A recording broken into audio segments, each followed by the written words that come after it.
नमस्कार। गतकाली माननीय मुख्यमंत्री जो भाव में बन्या प्रभावित अंचल गुड़िकर सहायता निमंते पाखापाखि 1000 कोटी टंकार सहायता राशि घोषणा करिसेंती, जो विशेषकर कृषक समाज एवं अन्य जो माने प्राणी संपद पालन करुछंती से माने उपकृत हेबे। माननीय मुख्यमंत्री को यथेष्ट कृतज्ञता धन्यवाद।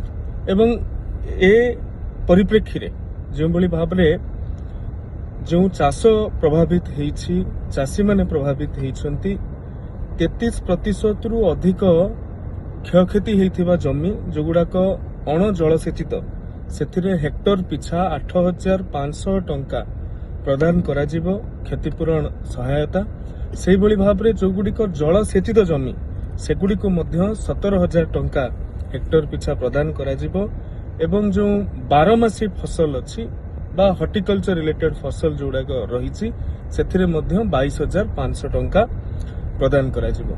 एवं प्रथम थर पर माननीय मुख्यमंत्री घोषणा करिसेंती जे क्रॉप लॉस फसल हानि हवा कारणरू मध्य आमे क्षतिपूरण प्रदान करूछु।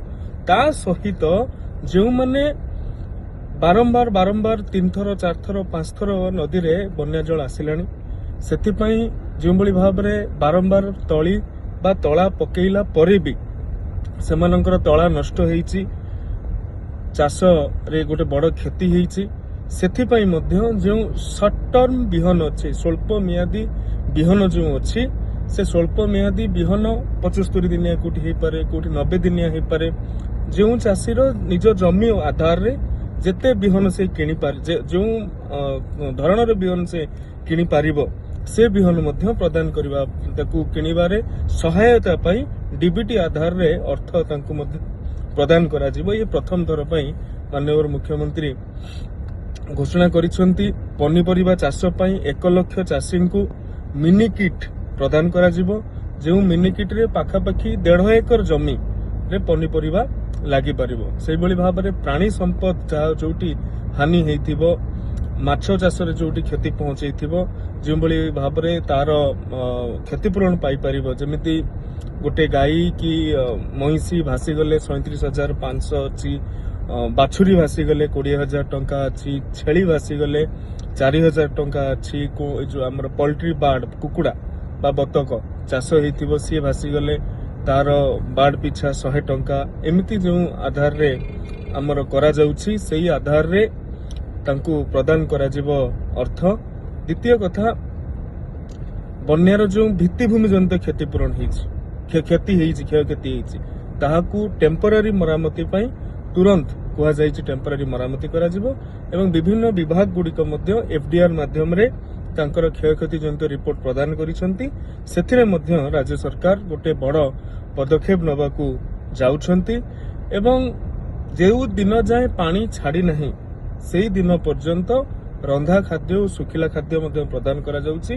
एवं माननीय मुख्यमंत्री राज्य सरकार को यथेष्ट धन्यवाद दबार विषय जे चाउल मध्य प्रदान करबा पई गतकाली माननीय मुख्यमंत्री घोषणा करिसेंती।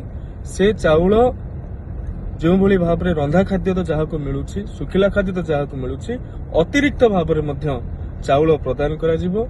सेही भली भाव में जोड़ाक पार्शियल डैमेज हेइछि, फुल डैमेज हेइछि बा अन्य जो एसओपी विभाग तरफ आसीबो सेही आधार रे मध्य बासन कुसन भासी जाइथिबो, वस्त्र नष्ट होइथिबो, सेतिपई मध्य 5,000 टंका डीबीटी आधार रे व्यक्तिंको अकाउंट को पळे जाई परिबो। तेणु ये गोटे चाष बा चाषीर जो पूर्ववर्ती अवस्था थिला से अवस्था फेरई आनिबा निमंते पूर्ववर्ती अवस्था फेरई आनिबा निमंते ये 1000 कोटी टंकार जो सहायता राशि माननीय मुख्यमंत्री घोषणा करिसेंती निश्चित भाव में समस्त पाखरे पहुंचू।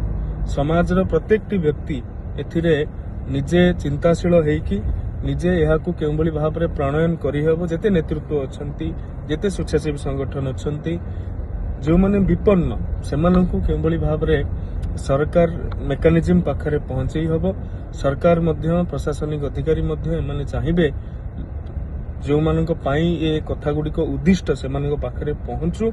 एभलिया गोटे ସୁଦୂର ପ୍ରସାରୀ ଏବଂ ଦୂରଦୃଷ୍ଟି ସମ୍ପନ୍ନ ବ୍ୟବସ୍ଥା କେଉଁଭଳି ଭାବରେ ସାଧାରଣ ଲୋକ ପାଖରେ ପହଞ୍ଚି ପାରିବ, ଇଏ ଆମ ସମସ୍ତଙ୍କର ପ୍ରଧାନ କର୍ତ୍ତବ୍ୟ।